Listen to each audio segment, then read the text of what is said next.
Yuk, sembari menyemangati rekan-rekan, teman-teman, sahabat yang sedang menjalani ibadah puasa, saya mengajak kita untuk memperdalam wawasan ilmu dan juga pemahaman kita tentang puasa ini dengan jalur bahasa Jepang dan bahasa Chinese atau Cina secara sederhana.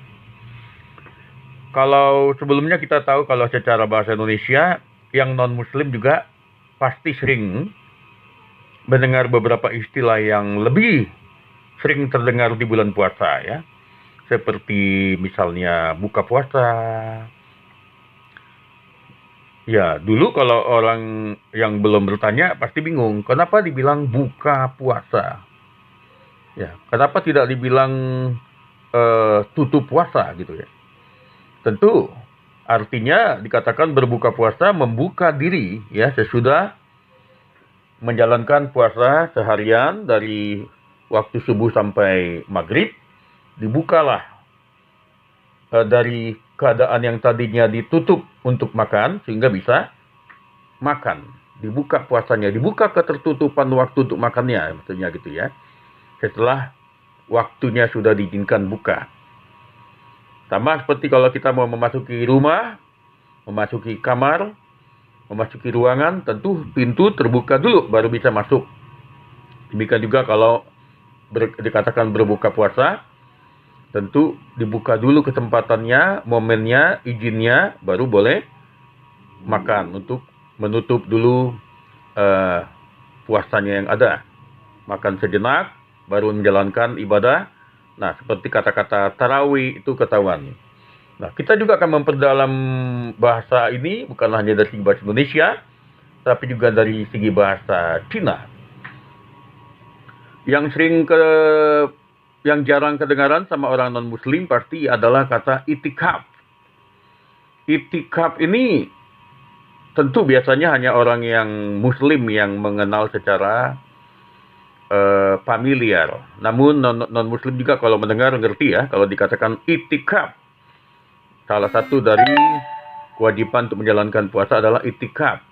Itikaf ini adalah waktu khusus, biasanya boleh di hari apapun mereka bilang, tetapi diutamakan 10 hari menjelang penutupan Ramadan ya, atau menjelang Lebaran. Itu namanya malam Lailatul. Ya, Lailatul. Jadi Lailatul Qadar ya. Jadi ada malam khusus mendekatkan diri kepada Tuhannya. Itu dikatakan itikaf. Tentu itikaf yang menurut rukun Islam biasanya dikatakan membiasakan diri melakukan suatu pengkhususan waktu di masjid ya. Kalau orang Kristen biasanya misalnya pergi ke bukit doa. Itikaf ini mirip dengan orang Kristen kalau melakukan puasa beberapa hari ke bukit doa. Menjauhkan diri dari kebisingan, kesibukan duniawi, menjauhkan diri dari hal yang mengganggu. Memang tidak semuanya umat bisa menjalankan ini, tentu karena ada yang keterbatasan waktu puasa dengan pekerjaan, ada yang mungkin karena harus di rumah sakit. Nah, tetapi dianjurkan dan sangat dimintakan katanya kepada yang memang waktu kerjanya bisa dibagi, silakan. Ya, berdiam diri di masjid untuk membaca Al-Qur'annya, merenungkan kehidupannya. Kalau bagi orang Kristen itu sama dengan mencari Tuhan, mencari wajah Tuhan. Wajah Tuhan dicari bukan dilihat dengan mata, tetapi dialami hadiratnya. Mencari membaca firman Tuhan kalau untuk orang Kristen. Berdoa sungguh-sungguh.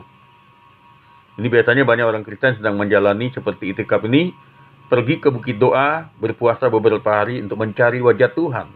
Bukan dengan melihat dengan matanya, Tuhan tidak bisa dilihat dengan mata kita, tapi bisa dirasakan hadiratnya. Ini cocok untuk kita mengaku dosa, mengakui kesalahan, merenungkan ada hal-hal yang perlu kita perbaiki, merenungkan hal-hal yang masih perlu kita belum lakukan, ingin dilakukan yang terbaik, beramal ibadah yang selama ini belum, supaya dapat hidayah. Selain itu juga ada istilahnya dikatakan untuk kalau buka puasa udah pasti tahu semua ya. Ya, juga dikatakan situ juga untuk penggunaan kata ya untuk bisa memahami ya, seperti kalau dalam bahasa Jepang dikatakan misalnya ya dangjiki itu puasa ya. Dangjiki ditulis dan itu ditulis bacanya dang kalau dia artinya larangan atau tidak membolehkan diri. Jiki makan, jadi dang jiki tidak memakan atau berpantang makan dulu menjalankan ini. Tentu menjalankan puasa yang terbaik adalah menjalankan dengan ikhlas, dalam arti tidak terpengaruh dengan adanya orang di luar yang lagi makan, tidak terpancing walaupun ada orang di luar sana makan, kita tidak menjadi alasan untuk tidak makan. Kalau diniatkan pasti bisa. Pengalaman saya kalau saya menjalankan puasa, kalau diniati pasti bisa. Tapi kalau memang lagi belum diniati sungguh-sungguh, banyak alasan saya untuk batal atau tidak menjalankan puasa, tidak sanggup dengan bermacam alasan. Makanya saya katakan saya mengagumi, menghormati setiap umat muslim yang menjalankan puasa ini, karena saya tahu setiap saya kalau menjalankan puasa, itu perjuangannya sangat berat. Dan hanya bisa dijalankan kalau diniati dengan sungguh-sungguh, tidak peduli ada orang makan di dekat kita. Tidak peduli ada rumah makan di sekitar kita. Nah, alangkah baiknya orang yang tidak menjalankan puasa, menghargai yang puasa ini dengan tidak memancingnya keluar dari puasa. Tidak menawarkannya makanan atau minuman. Terkecuali orangnya sakit, harus minum obat, tentu dia tidak mau harus makan dulu. Dan puasanya bisa diganti di waktu lain di luar bulan Ramadan. Nah, bagaimana juga dengan keadaan sekitar kita? Nah, tentu puasa yang baik adalah puasa yang menciptakan ketenangan. Ini salah satu dari kegunaan puasa. Artinya, mendekatkan diri kepada Tuhan, sungguh-sungguh, dan menghormati rukun-rukun agama yang ada. Semoga saya doakan seluruh umat muslim dan muslimat, kaum muslimin dan muslimat yang menjalankan ibadah puasa, dapat menjalankan dengan baik dan hikmat, tidak ada gangguan suara petasan, tidak ada diperlukan gangguan orang ribut, tidak perlu didengar lagi seharusnya ada orang bikin kegiatan menyalahgunakan sahur on the road dengan kegiatan kelitih yang ganas, ya.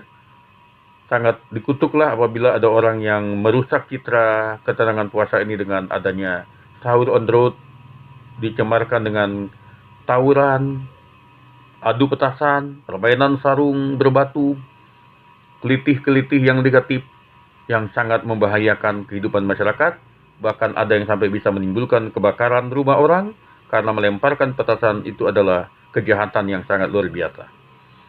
Kegiatan mengajak orang tawuran, apalagi jangankan di bulan puasa, di bulan biasa kapanpun mengajak tawuran itu adalah dosa besar, kejahatan yang besar, yang merugikan masyarakat banyak, mengancam kenyamanan, kebahagiaan orang banyak.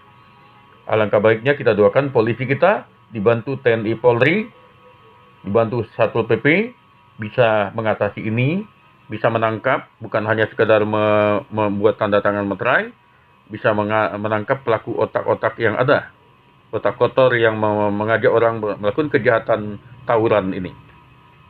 Juga kita doakan supaya mampu untuk mengatasi, menghalangi, preventif et kuratif, lebih baik mencegah daripada mengobati.